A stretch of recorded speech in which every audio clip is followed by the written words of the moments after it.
¿Cómo les va? Bienvenidos a una nueva edición de Sin Mordaza. Hoy, programón, no se mueva la pantalla. Hay mucha información de interés, lo que está pasando con el coronavirus. Mucha información también lo que pasa en el norte, con el tema de lo que pasó esta mañana en la Universidad Nacional de Rosario. Pero lo más importante, que ya está en el estudio el ministro de Salud de la provincia, el doctor Parola, para charlar de todos los temas, de todos los temas. Así que no se vaya. Darío, buenas noches, ¿cómo le va? ¿Qué tal, Carlos? Bien, bien. Bueno, estamos a horas de que el presidente de la Nación anuncie la extensión de la cuarentena. Había muchos sectores que decían, no, a partir del lunes vamos a trabajar normalmente. Nada que ver. Hubo una reunión de gobernadores con el presidente, todo vía teleconferencia, donde ratificaron la continuidad. Y el tema es, ¿hasta cuándo? La fecha. La verdad, hasta ahora vino haciéndolo cada 2 semanas. No hay motivos para cambiar. Extraoficialmente hay muchos que dicen que va a ser similar hasta fines de mayo mínimo, porque el presidente fue el mismo que se encargó de decir durante la semana que los anuncios, como se dijo al principio, los picos vienen para mayo. Entonces, si ahora tenemos cuarentena, la lógica es que en mayo, si están los picos, sigamos con cuarentena. Sí, lo que pasa es que no sé por qué se anuncia cada 10 días. Ahora dicen que puede ser el 23 o el 30 de abril. Es como que vamos poniendo metas para que la gente no se le haga tan largo, decir, vamos hasta fines de mayo, ¿qué va a pasar? Nos vamos a morir porque todos tenemos necesidades, cuestiones económicas, sociales. El tema de la cuarentena no es fácil sobrellevarla. Al mismo tiempo, esto viene de la mano de otras medidas. Si sale la extensión, también en el ámbito de la justicia, hay mucha presión de los abogados para que, de hecho, por ejemplo, todos los colegios de abogados en la provincia de Santa Fe le han enviado cartas a la Corte para que levanten la cuarentena a partir del lunes. Primero, porque en muchos lugares donde supuestamente hay guardias, no hay guardias. ¿Cómo? En las principales ciudades más grandes, sí. En el resto y muchas de las cabeceras de los departamentos no hay guardias en la justicia. Y esto trae consigo muchas otras cuestiones administrativas. Por eso hay tanto pedido. Al mismo tiempo, las tarjetas de crédito quieren que se levanten la cuarentena porque quieren cobrar. Y sí. Ahora, yo lo que me llamó la atención concretamente es lo que está pasando con el tema bancario. Y mi pregunta es, ¿qué tiene el empleado bancario que no tenga un empleado de comercio o un empleado que atiende un supermercado? ¿Cuál es la diferencia?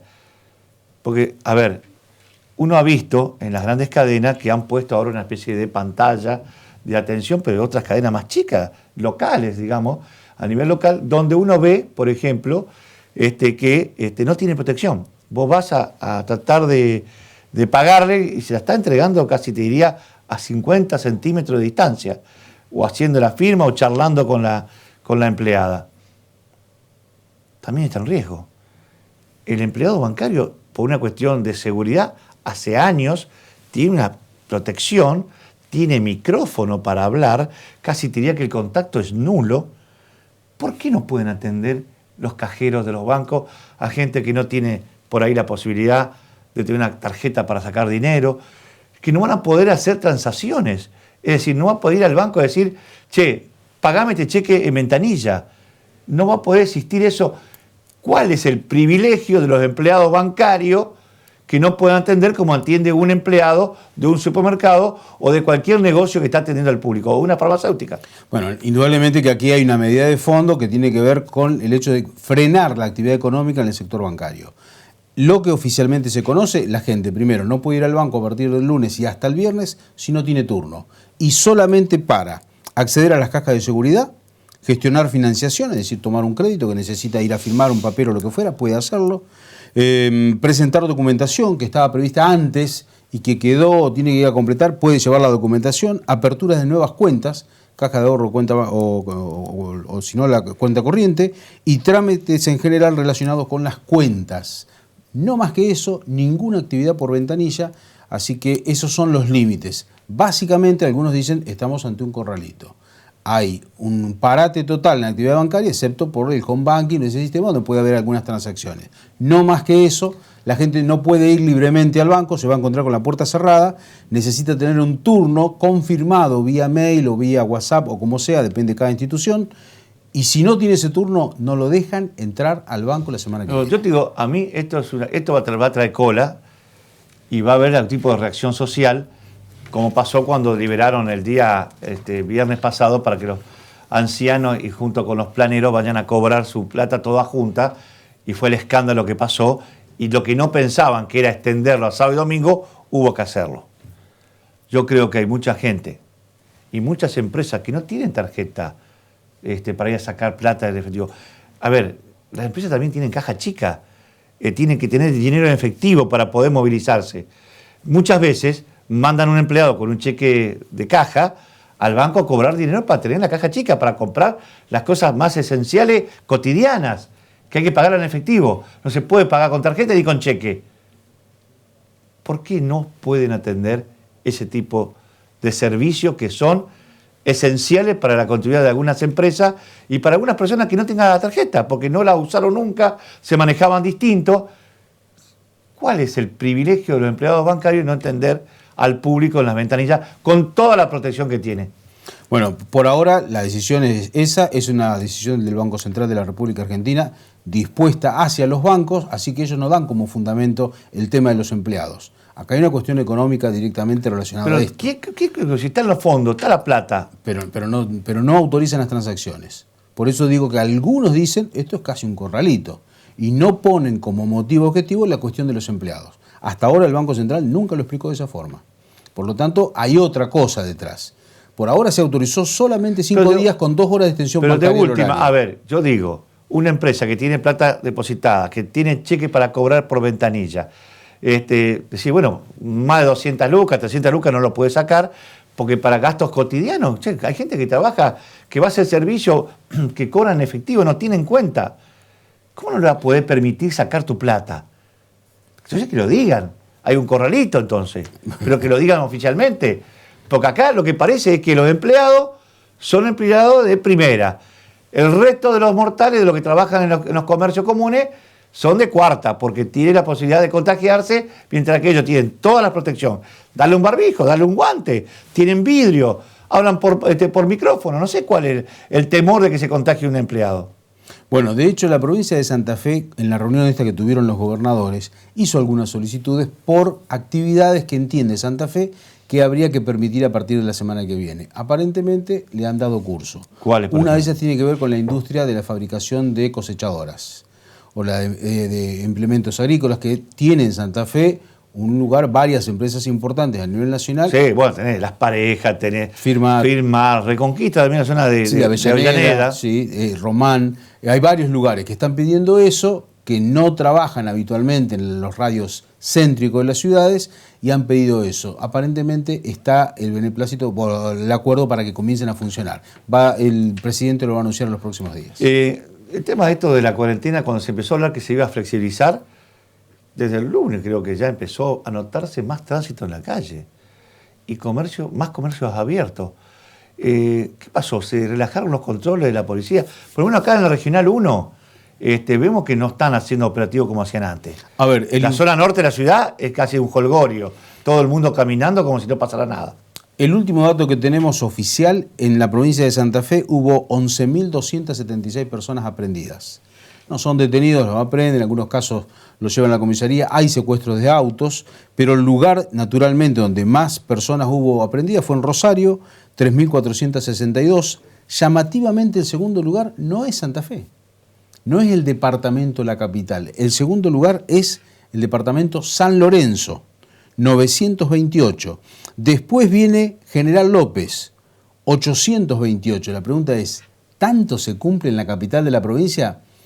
Bueno, yo creo que no, porque, a ver, no puede ser Santa Fe que esté en el cuarto lugar. Tengo información que hubo hasta un fiscal que le autorizó al jefe de la Unidad Regional 1 que de 23 a 6 no jodan con el tema llamado si detuvieron a alguien.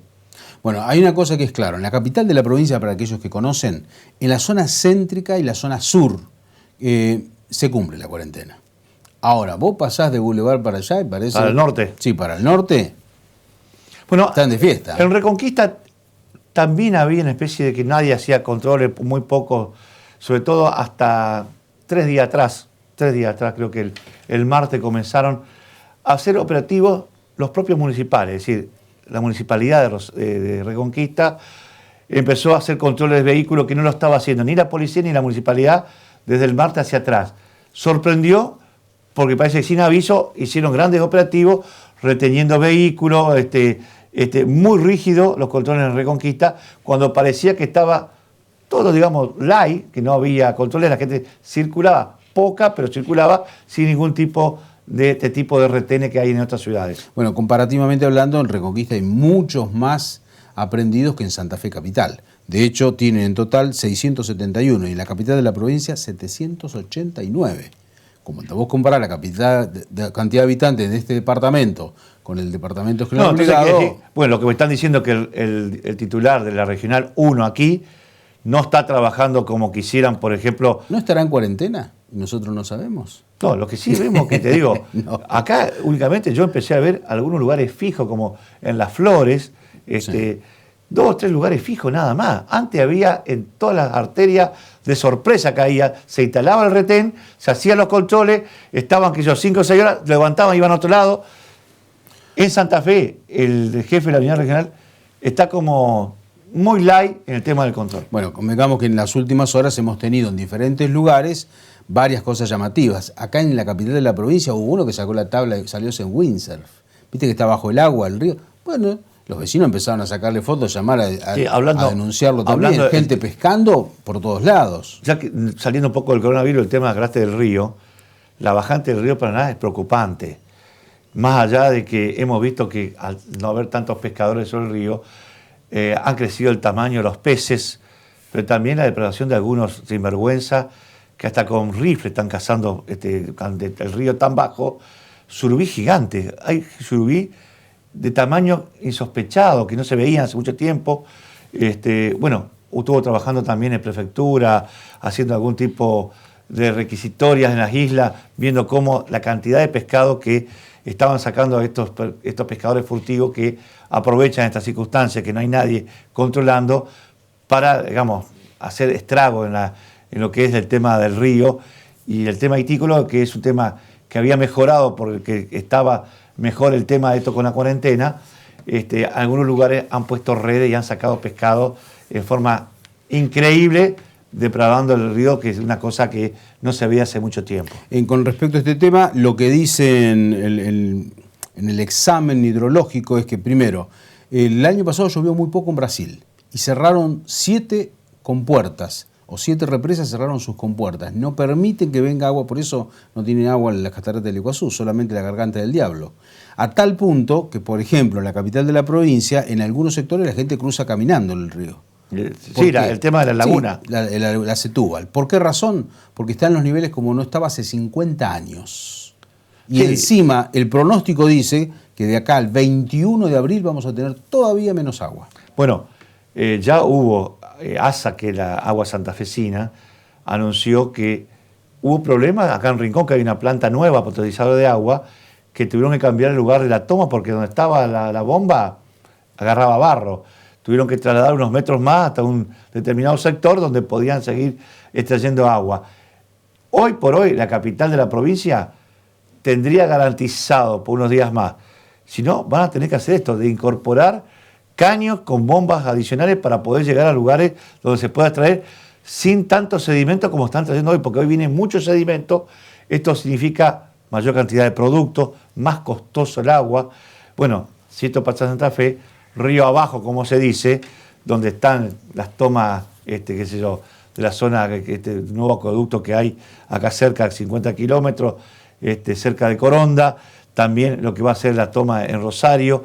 Si el río sigue bajando, está complicándose el tema de la posibilidad de tener agua potable, sobre todo de la calidad que teníamos hasta ahora, ¿no? Otro de los temas, indudablemente, esta semana es de la reunión esa de los gobernadores con el presidente. El presidente anunció 120.000 millones de pesos para las provincias. Y el tema es cuánto le toca a Santa Fe. A Santa Fe le tocaron, porque hay 2 tramos, 60.000 en ATN, que son girados en 3 cuotas, abril, mayo y junio, y después 60.000 en créditos para las provincias. En la primera remesa ya se recibió 1.700 millones de pesos. Así que, y la próxima va a ser en mayo y la próxima en abril. Paralelamente, la provincia está haciendo los instrumentos para acceder a esa línea de crédito, que es una tasa muy beneficiada. 10%, ¿no? Sí, muy inferior a la del mercado, lógicamente. Bueno, a ver, ¿no? acá la más barata que puede conseguir, 29. Sí. 10% de la nación, y ya teniendo la ley aprobada, que esto es lo bueno. Eso lo haría automático prácticamente. Por ahora hay que ver el monto, porque si se distribuye como se distribuyeron estos 60.000, la provincia no podría tomar más de 12.000. Y no, estaría tomando 5.100. La verdad es que Santa Fe quisiera tomar más a esa tasa de interés, ¿por qué no tomar los 15.000 si pudiera?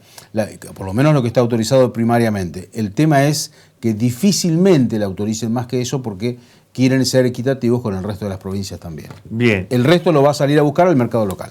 Esta mañana pasó algo interesante en Rosario, que también tiene que ver con varios emprendedores de distintas partes de la provincia. Vamos a contar algunos casos. Decía que esta mañana se presentó en la UNR un respirador de bajo costo.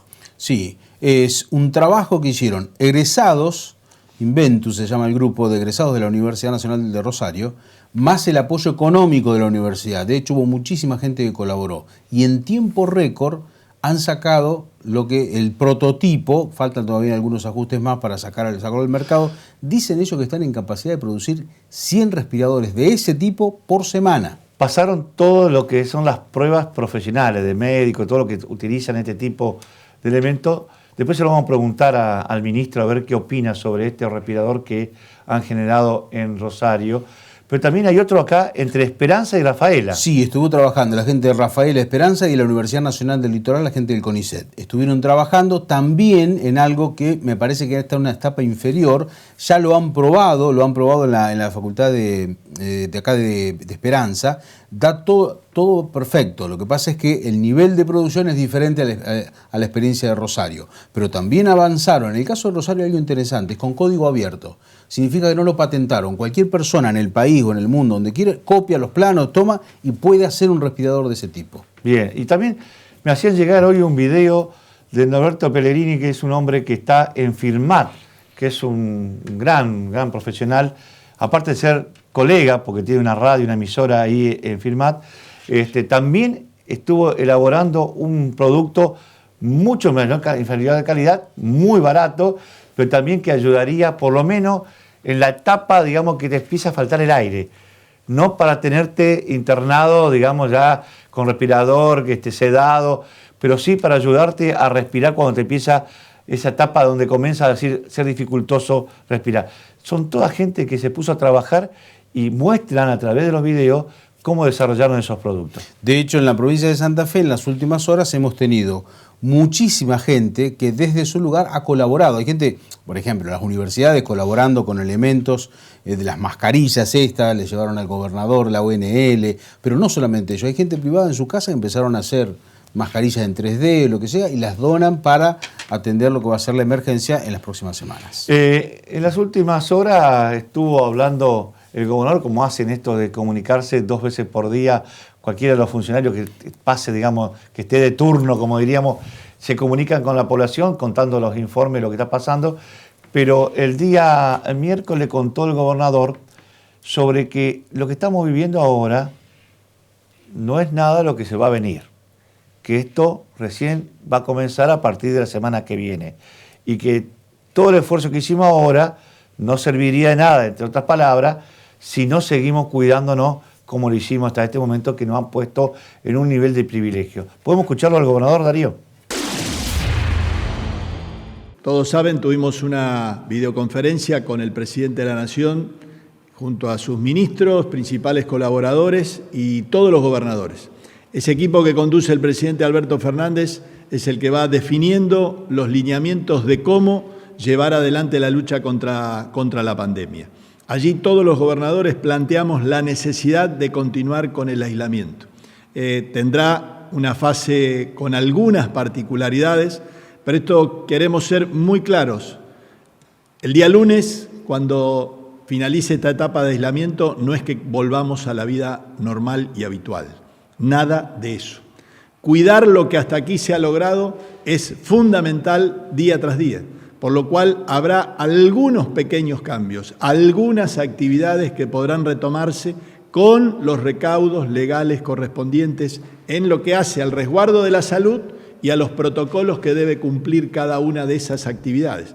La coordinación aquí con cada uno de los municipios va a ser clave, en particular los más poblados. Allí es donde estaremos nuevamente teniendo una fuerte presencia en los controles. Mantener el orden será central. Nadie va a poder circular si no tiene su autorización. Esto es central, es clave, porque lo que tenemos que hacer es tratar de no circular. ¿Por qué? Porque el virus circula con nosotros. Es un enemigo que viaja con nosotros. Si alguien está contagiado, está moviéndose, está esparciendo ese virus por todos los lugares. Es allí donde los sectores exclusivamente considerados esenciales y alguna autorización nueva que se suma es lo que podrá realizarse a partir del día lunes. No vuelven las clases en forma presencial. Esto es clave, se va a seguir desde el Ministerio de Educación teniendo hincapié y la vinculación a través de las plataformas, siguiendo a partir de allí en la mejor enseñanza posible con los métodos que hoy la tecnología nos permite. Es un desafío para todos, es un desafío para los niños. Muchas veces hemos agradecido en estas comunicaciones a quienes están haciendo un esfuerzo importante. Quizás hoy tengamos que hacer uno a ellos, a los chicos, que están en casa les está resultando duro, les está resultando difícil, pero lo que están haciendo es muy valioso. Seguramente les cuesta estar, seguramente ponen nerviosa a su mamá, a su papá, pero es fundamental que lo hagamos y queremos agradecérselos.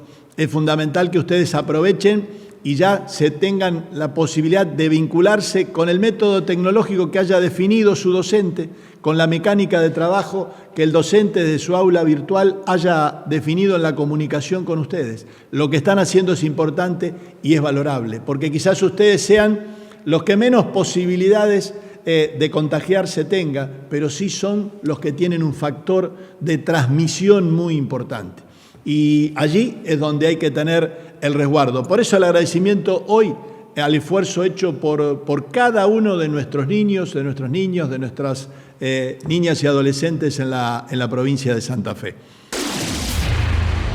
Naturalmente que uno de los temas de esta semana que ha tenido trascendencia nacional, pero también en la provincia, fue el tema de los sobreprecios al momento de comprar el Ministerio de Desarrollo Social de la Nación. Se armó un lío bárbaro porque terminaron pagando el tema del arroz, el tema de los fideos y otras cosas, nunca mejor dicho, y otras yerbas, justamente hasta 3 veces el valor de mercado. Los propios, dentro del propio justicialismo, el kirchnerismo, salieron a cuestionar lo que había pasado en esa cartera. Se fueron 15, parece que algunos van a volver.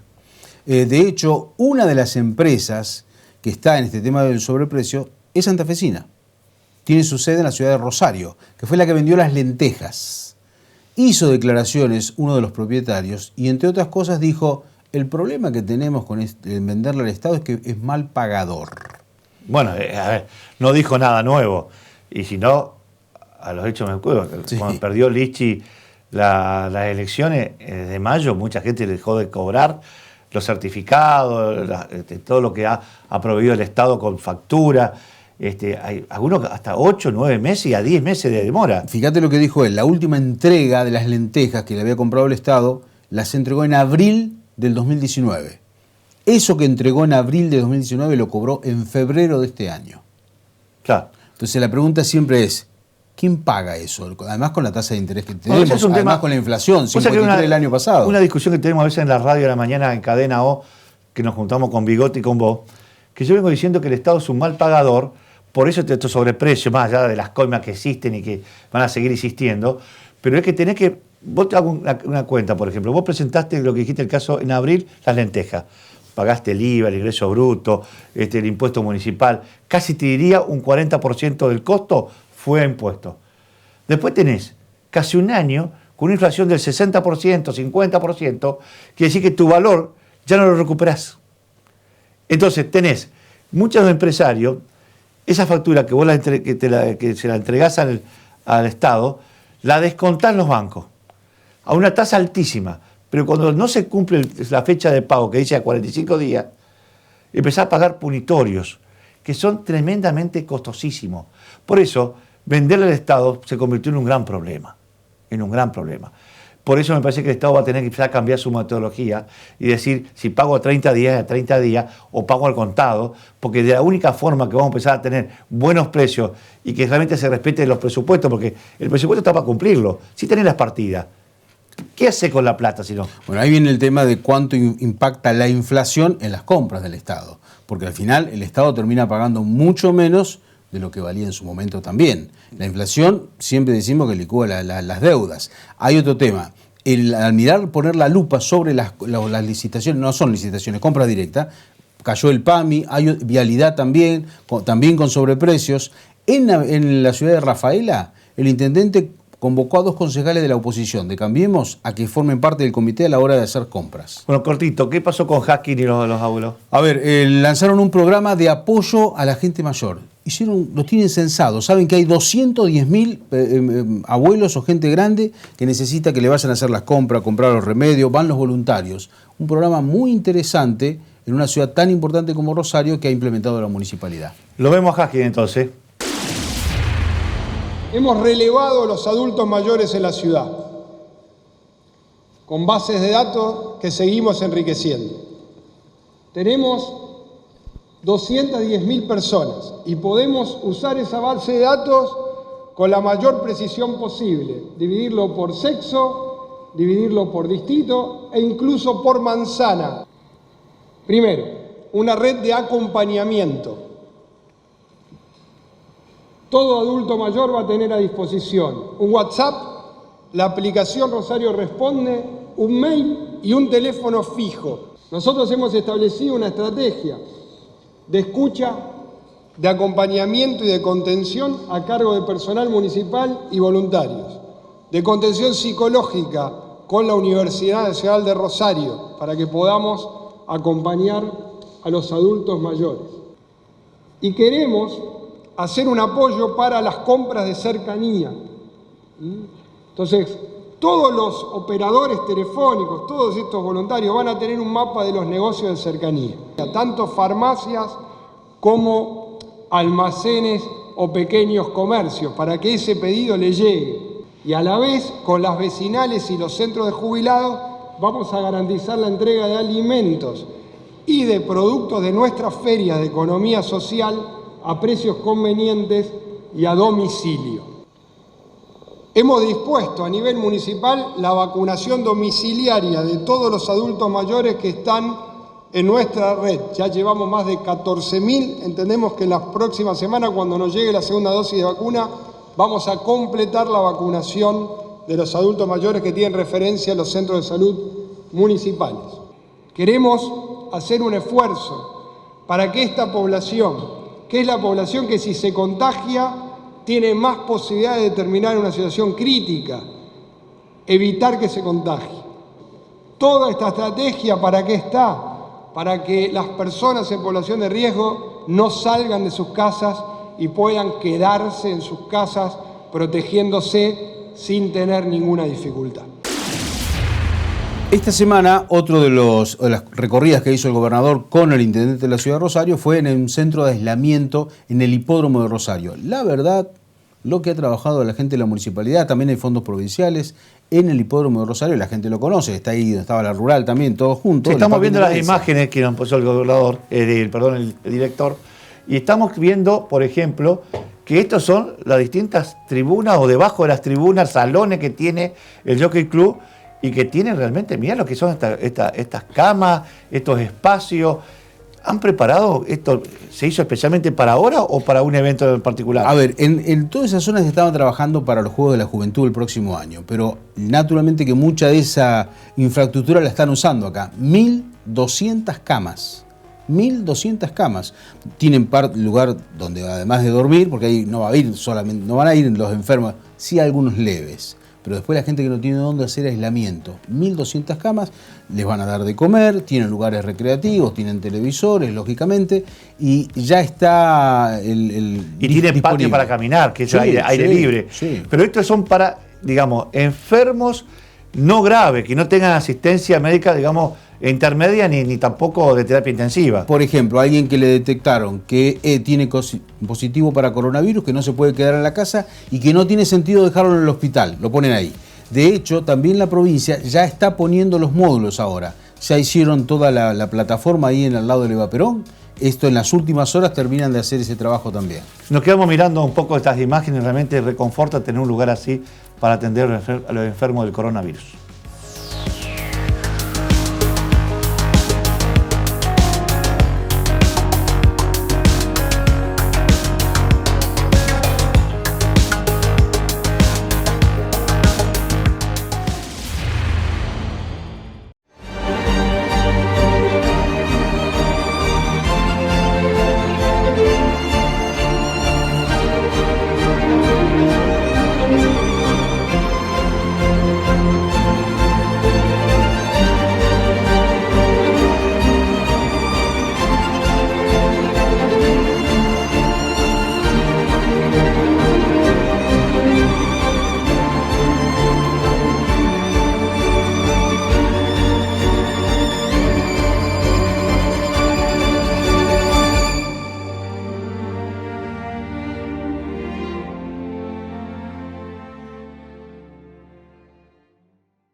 Desde Banco Santa Fe queremos que te quedes en casa.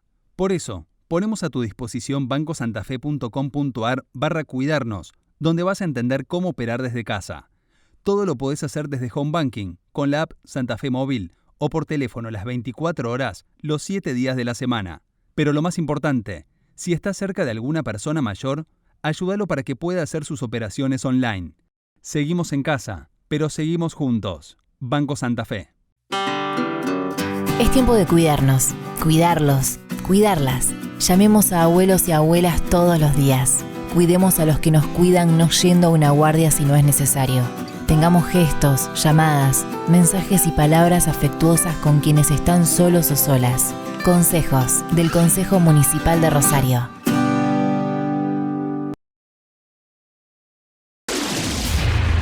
Y como le decíamos, tenemos la visita hoy del ministro de la provincia, el ministro de Salud, doctor Parola. ¿Cómo le va? Buenas noches, ¿cómo está usted? ¿Qué tal? Buenas noches, muchas gracias por la invitación. Bueno, creo que hoy por hoy, más allá que hay muchos temas de actualidad, pero el núcleo de la información pasa por esta pelea con el coronavirus. ¿Cómo está Santa Fe hoy? Más allá de los datos que tenemos, dando cuenta que por lo menos se nota una especie de estancamiento o por lo menos declinación leve, por lo menos. Bueno, en el plano del número de casos, efectivamente, estamos viendo que la curva tiene una tendencia al aplanamiento y lo estamos viendo con los últimos días, donde la positividad frente al número importante de casos que vamos estudiando va bajando. De todas maneras, quizás lo más importante era empezar contestando que Santa Fe sigue trabajando y mucho para la prevención. Digamos, esto es poner primero a la sociedad en alerta por la importancia que tiene el autocuidado, la forma de que cada uno de los santafesinos nos cuidemos nosotros mismos y a su vez en el cuidado que estamos haciendo a nosotros mismos se lo estamos haciendo a nuestros seres queridos y a los terceros. Y por otro lado, nosotros trabajando en toda la organización sanitaria que tiene aspectos intrahospitalarios, pero que también tiene aspectos extrahospitalarios, que son el centro de llamadas, toda la parte donde están las organizaciones de logística, que es la que nos van dando diariamente cada una de los datos, que son la información que a su vez nosotros tenemos que reportar a Nación, todo lo que es la organización de compras, que se ha formado un COE, un comité interministerial en la provincia que está permitiendo colaborar en diferentes áreas, porque evidentemente salud solo no podía enfrentar semejante trabajo, ¿no? A ver, ¿cuántos testeos se hicieron, si daba positivo o negativo? ¿Estamos arriba de los 1.600 más o menos en la provincia? Claro, hemos pasado los 1.400, alrededor de 1.500 testeos. Y hemos tenido a fechas recientes, para dar uno de los últimos datos, de 189 casos. Eso nos está mostrando que nuestros indicadores respecto a testeos y a positividad son aceptables. La información que teníamos es que había solamente 3 con respiradores, digamos, en estados graves. Sí. Hay 3 pacientes y lamentablemente todos de una misma delegación, que fueron pacientes que visitaron el sur, personas de edad. Ah, Ushuaia, que fueron a Ushuaia. Claro, y a Calafate. Ajá. Y estuvieron con turistas, la información que me llegó, que eran de origen francés, que estaban febriles y se contagiaron, viajes largos, un ómnibus. Y no solamente son ciudadanos santafesinos, sino que hay de provincias vecinas, porque eran estas excursiones donde va gente de distintos lugares, y todos han dado positivo, ¿no? Y un muerto solo, que es el cónsul chileno de Rosario, que lo contrajo afuera. Claro, que él fue de visita a Chile a un velorio de un amigo y volvió, empezó con un cuadro febril, consultó a los días y bueno, y la evolución fue aguda, grave y terminó con el deceso, ¿no? El gobernador decía ayer en la conferencia habitual, que esto de dar la información 2 veces al día, que es muy bueno, que esto recién, digamos, está comenzando, que todo lo que hicimos fue una preparación, que lo peor viene a partir de ahora, de las próximas semanas. ¿Usted tiene un diagnóstico que esto es a partir del lunes hasta mediados de mayo va a ser, digamos, intenso el tema de lo que puede haber contagio local? Bueno, nosotros en Santa Fe, muy poco en Rosario, y en Santa Fe prácticamente estamos viendo muy poco nivel de circulación viral propia local. Ajá. De todas formas, nosotros nos estamos preparando y seguimos trabajando a diario pensando que entre la última semana de abril y la primera quincena de mayo estaría dándose, según las estadísticas, un pico que podría ser importante en cuanto al número de casos. Pero para seguir muy bien lo que usted planteaba y que expresó el gobernador, nuestra lucha, nuestro desafío es quizás prolongarlo mucho más en el tiempo, digamos que en varios meses lleguemos a tener un número de casos que pueden ser el que estaba analizado con posibilidades para Argentina, pero que lo podamos distribuir en varios meses. De manera que eso no generaría una saturación sanitaria y nos permitiría como sociedad dar una respuesta mucho más factible de buenos resultados. A ver, todavía están llegando delegaciones, gente que estaba en el exterior, gente de Punta Cana, de Cancún, muchos santafesinos. ¿Se lo está siguiendo a ver qué están haciendo esa gente? Sí, a todos se trabajó. En el mes de marzo llegaron santafesinos y personas que no 23.000, 25.000. No, 27.000. 27.000. Pero 27.000. bueno, pero ayer llegaron gente, por ejemplo, de Punta Cana. Claro. Bueno, todos esos casos deben guardar cuarentena. Nosotros estamos informados y debemos hacer el seguimiento de ese cuidado en la cuarentena. Nosotros apelamos siempre a la responsabilidad social de la gente, porque evidentemente cuando es tanta la magnitud de los casos, por ahí puede haber alguna debilidad en los seguimientos. Pero, insistimos, en general se hace el seguimiento, se llega, se los comunica telefónicamente y se busca la manera de que cumplan ese compromiso que hoy día es sagrado. Y aparte, se están viendo los resultados. Claro. Pero usted que está todos los días en la calle porque tiene que ir al ministerio de su casa, ¿no está viendo que en los últimos días hay mucho más movimiento de vehículos? Que la gente como que a esto de que se podía flexibilizar ya lo tomaron como un hecho y empezaron a circular. Efectivamente. Lamentablemente le diría que desde el lunes empezamos a ver un crecimiento del movimiento. De ahí que en la reunión donde se tuvo con Presidencia de la Nación, no solamente nuestro gobernador, sino todos los gobernadores provinciales fueron muy enfáticos con el presidente que se mantenga estrictamente la cuarentena. Es decir, todos ven que se ha hecho un gran esfuerzo y lo que no debemos permitir es la relajación de las medidas que serían las que nos llevarían a empeorar los resultados, y esto, lejos de creer que estamos ya en una etapa de resolución, estamos en el inicio del cuidado de algo que va a durar varios meses. Por lo tanto, es importante que no bajemos la guardia en cuanto a esos cuidados, ¿no? ¿Cómo se preparó en este tiempo? Porque lo que hicimos bien esta cuarentena fue que los casos fueron dándose escalonadamente, hay tiempo. ¿Estamos preparados con el tema de cama para aislamiento en caso de gente que sea positivo pero que no sea grave? Sé que en Rosario se habilitó el Jockey Club, la Sociedad Rural, en Santa Fe hay 2 o 3 lugares importantes previstos. ¿Cómo nos preparamos para que le cuenten todo? Esto está llegando a toda la provincia. Bueno, es una muy buena pregunta. La organización de la provincia fue que se generó un COE interministerial, es decir, un comité de emergencia interministerial y comité de emergencia por cada departamento, conducido por el senador del departamento. Hay 2 aspectos que esos comités de emergencia departamentales tienen que seguir a rajatabla, que son los aspectos de seguridad, que eso lo definen los cuadros policiales, y el aspecto de salud, que lo definen las políticas nacionales y las políticas provinciales.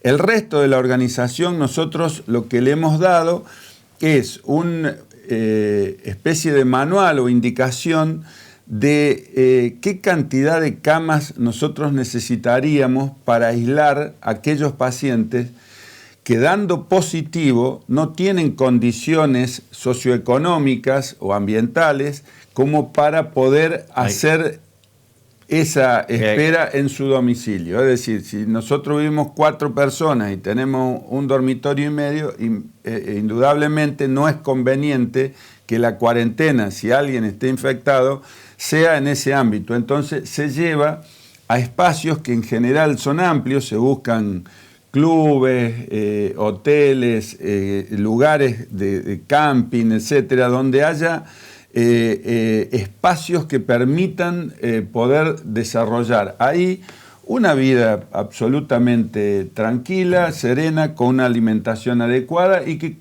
se le realiza a esos pacientes controles de enfermería y médicos diariamente para hacer una mirada rápida, temprana, si hay alguna complicación, que deban pasar a una segunda instancia, que es ya una internación sanatorial u hospitalaria.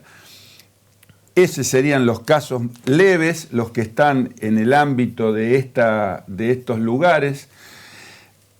El moderado es el que va al sector hospitalario, a una habitación no de área crítica, y el grave es el que va al área crítica. Ese es un poco los 3 escalones que hoy Santa Fe, con los efectores públicos y con los sanatorios, ¿cuántas camas tenemos para en caso de emergencia con respiradores hoy? Hoy nosotros hemos aumentado la capacidad ya un 25% a expensas básicamente del sector público fuertemente y del sector privado. Estamos superando las 850 camas, sí, que aspiramos a llegar prácticamente a 900 camas, con la tranquilidad de tener el número de respiradores necesarios, con el compromiso que tiene Nación con nosotros, que nos está entregando, más el refuerzo que ha habido en todo el sector privado, que también ha adquirido, y los que están por venir. En eso se han ampliado en los lugares existentes, se han puesto más camas, se han hecho convenios con instituciones que estaban cerradas, y estamos trabajando en la puesta en funcionamiento de lugares que estaban cerrados hospitalarios y que los estamos hablando, por ejemplo, del Iturraspe, que se ha recuperado, porque era un hospital que funcionaba hasta hace unos meses. Claro, exactamente. ¿Y eso está en condiciones y lo ha puesto realmente en condiciones? Mire, el que vio cómo quedó, sí, un desastre, y el que lo ve ahora es un cambio sustancial, muy bueno, que incluso a futuro nos va a servir seguramente para aplicarlo en otros aspectos que le vamos a dar funciones, porque está quedando hermoso. Hablando de respiradores, hoy a la mañana se presentó en Rosario el tema de un respirador hecho por jóvenes emprendedores de la Universidad Nacional de Rosario, que en forma privada desarrollaron un respirador de bajo costo y que encima con código abierto para que todo el mundo lo pueda copiar. ¿Qué me puede decir al respecto? ¿Funcionará eso para los...? Bueno, entendamos varias cosas respecto a eso. Uno es valorar muchísimo el entusiasmo de la gente de Rosario, pero también aquí se ha probado antes de ayer, uno en la Facultad de Veterinaria y demás de grupos. Son equipos que nos van a permitir trabajar en los tránsitos entre la llegada de un paciente que se ponga crítico hasta donde uno lo pueda sostener y llevar a un respirador que le pueda dar la garantía de un trabajo de muchos días. Digamos, la estadía promedio, el tiempo promedio de un paciente que entra a una unidad de cuidados críticos que requiere respiración asistida no es menos de 14 días. ¡Epa! Claro. Por lo tanto, digamos, uno tiene que tener máquinas que nos den una garantía de estabilidad en el tiempo y que sean absolutamente seguros. ¿Eso desmerece el trabajo? Para nada. Eso nos va a dar la oportunidad que un paciente, que si esos respiradores nos sirven, nosotros podamos repartir prácticamente en cada localidad la posibilidad de tener estos para que sean el trampolín hasta la llegada a los centros de referencia con unidad de cuidados críticos. Muy bueno ese dato, porque uno, claro, ve toda esta información, nos ponemos contentos, pero claro, yo no sabía que con 14 días mínimo.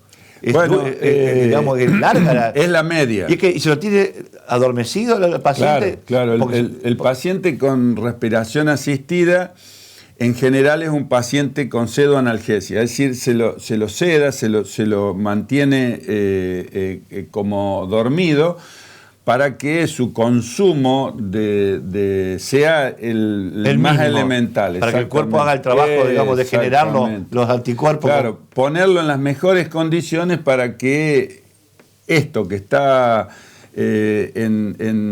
digamos, no resuelto, se pueda ir resolviendo sin generar esfuerzos accesorios del organismo. Exacto, y toda la energía esté puesta en el cuerpo en buscar los antídotos para el mismo aporte que genera. Sí. Lo cambio de tema, otra de las preocupaciones que por ahí quedó a un lado, pero que no es menor, y hoy me asusté esta mañana cuando escuché la cifra del dengue en Reconquista. Sí, gravísimo. Reconquista y Avellaneda tienen casi 500 casos.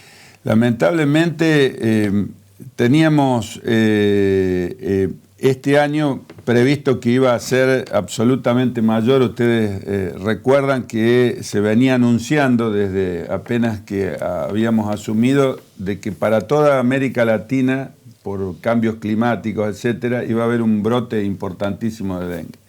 Nosotros tuvimos un primer brote inicial que se pudo contrarrestar perfectamente bien. Se trasladó hacia el centro y sur de la provincia, y hubo muchos casos, y ahora se volvió a radicar en esa zona y bueno, hemos movilizado todas las acciones posibles, pero sí, es preocupante y lamentablemente se va a seguir trabajando. Hay algunos trabajos que indican incluso que frente a estas cuestiones de los cuidados que se tienen en las cuarentenas, se favorece el desarrollo de otras, porque al estar todos más agrupados... el mosquito sigue picando. Exactamente, tiene más gente para atacar. Ahora, digamos, esta versión que hay de que si tenés dengue, la próxima vez que te enfermas te podés morir, ¿es real, es cierto? No, el tema es así.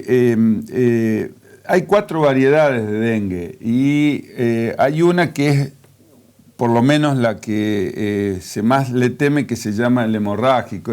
Son clasificaciones y no tiene sentido describirlas ahora. Lo que sí es interesante es que una persona, en primer lugar, que tuvo dengue, no quiere decir que queda como vacunado puede volver a tenerlo. Y en las variedades que vos podés volver a tenerlos, podés llegar a tener el hemorrágico, y eso ese es complicado. Ese agrava el cuadro. Sobre todo lo que decimos es, hacer un diagnóstico temprano. ¿Por qué? Porque sea la variedad que sea, cuando uno hace un diagnóstico temprano, toma los cuidados rápidamente. Doy un ejemplo práctico para que por ahí la gente con un cuadro febril, que ahora, y más en el norte, que estamos con esta situación, se pueda confundir, no usar el ácido acetil salicílico, no usar las aspirinas, porque en los dengues hemorrágicos, si uno da aspirina, agrava la situación. Porque licúa. Claro, entonces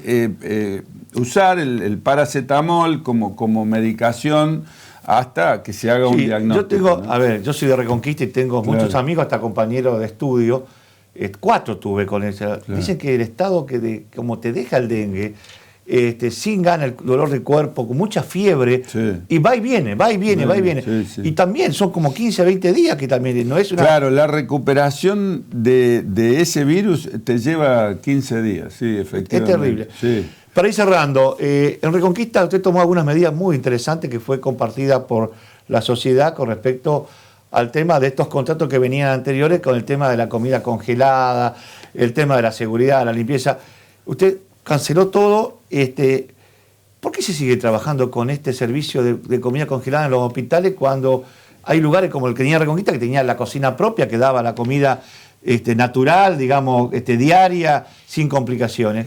Bueno, hay contratos establecidos, quizás Reconquista tuvo alguna particularidad y la verdad que fue un trabajo que se pudo hacer excelente con las autoridades locales también que se portaron no solamente para esta situación, sino en todos estos preparativos que se hicieron respecto al coronavirus y demás en forma excelente, y hoy se ha reforzado la seguridad en calidad de salud para esa región. Pero no evadiendo la pregunta y dirigiéndome a eso, hay contratos vigentes, hay contratos que llevan tiempo y que cortarlos sería oneroso para la provincia, y que en la medida que se vayan venciendo analizaremos pro y contras y se seguirá o no en ese camino, ¿no? Para ir cerrando, porque ya hemos comprometido mucho tiempo de su trabajo diario, pero tenemos hospitales nuevos, como el de Reconquista, espectacular, una sala de terapia brillante. Usted creo que la fue a ver, me comentó fuera de micrófono que es una de las mejores, no sé si hay sanatorio que tengan esta terapia. Pero nos falta personal, nos pasa también con los médicos en San Javier, en Cere, en distintos lugares. ¿Qué pasa con el material humano?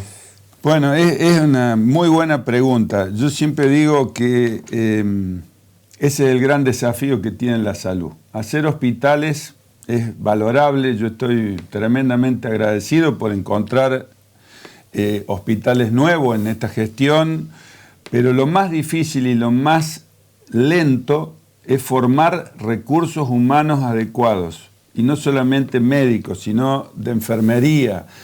Terapista.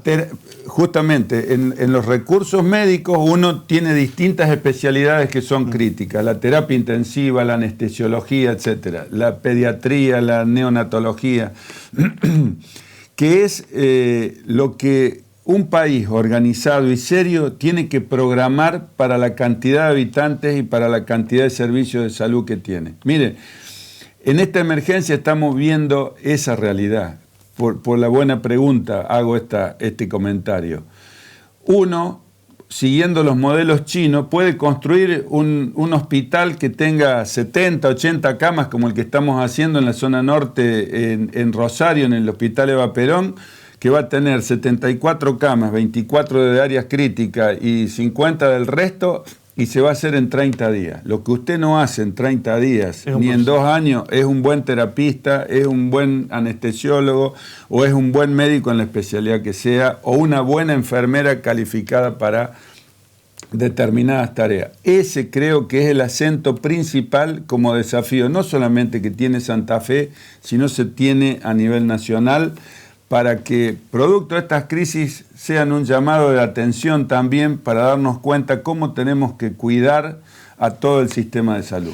Para cerrar, esta mañana tuve una conferencia con una ciudad china. Sí. Me decía que no tuvo muertos, pero tuvo pocos casos y encima son 80 millones. ¿Cómo es? Cuénteme porque me asombré. ¿Son reales las cifras? Bueno, uno transmite lo que le dicen y tiene que ser respetuoso. Estaban las autoridades de esa provincia y tiene 80 millones de habitantes. Ellos tuvieron nada más que 631 casos, cosa que es realmente fantástico para 80 millones. Y nos referían que han tenido 0 de mortalidad. Evidentemente es una provincia de las más ricas de China y que ha tenido, sin duda, en lo que ellos mencionan, una organización para esto muy efectiva, muy eficiente, ¿no? Uno comparando lo que estuvo haciendo Argentina, que se ha puesto como ejemplo en el mundo, y viendo Brasil, que está acá pegado al nuestro, que tardó en tomar la decisión, porque el propio presidente creía que esto era una gripecita, se mufaba de esta pandemia. Estamos viendo casos de 130 muertos por día. Ellos van a comenzar una escalada que los picos no sabemos cómo van a terminar. Argentina, ¿usted cree que podemos llegar a tener mucho menos que esta curva realmente por el trabajo que se hizo previamente, y si lo mantenemos y si no cometemos la locura de tirar por la borda todo lo que hicimos, se pueda, llegamos a manejar números muy inferiores a lo que tenemos nuestros vecinos? Bueno, nosotros aspiramos a eso y creemos en la política que se está llevando adelante firmemente. Por eso nos hemos encolumnado todas las provincias argentinas en este modelo y se está trabajando para eso. Nosotros tenemos una mirada optimista. Lo que no podemos hacer es transmitir triunfalismo a la sociedad. El único antídoto real y mucho más eficiente que el hospital y que la terapia es el cuidado que tiene que tener la gente. Y mantener las medidas básicas, esenciales, la distancia, el lavado de manos, el cuidado al toser, al estornudar, a los síntomas iniciales, llamar al 0800 para rápidamente entender si es un cuadro para evitar contagiar al resto. Yo creo que esas son las medidas que a nosotros nos van a dar la garantía. Y el uso de un barbijo casero. Bueno, nosotros hoy como provincia lo estamos recomendando. Quizás en pocos días esto empiece a ser de uso obligatorio.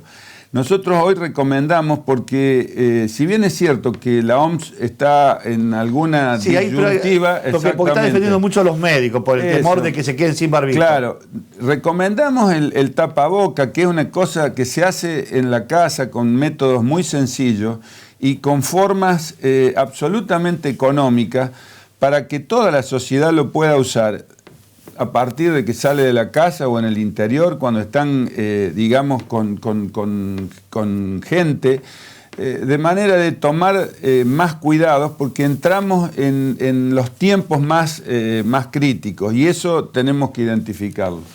Muy gentil ha sido, ministro. Al contrario, un gusto. A ustedes nos volvemos a encontrar en 7 días por esta señal a esta misma hora.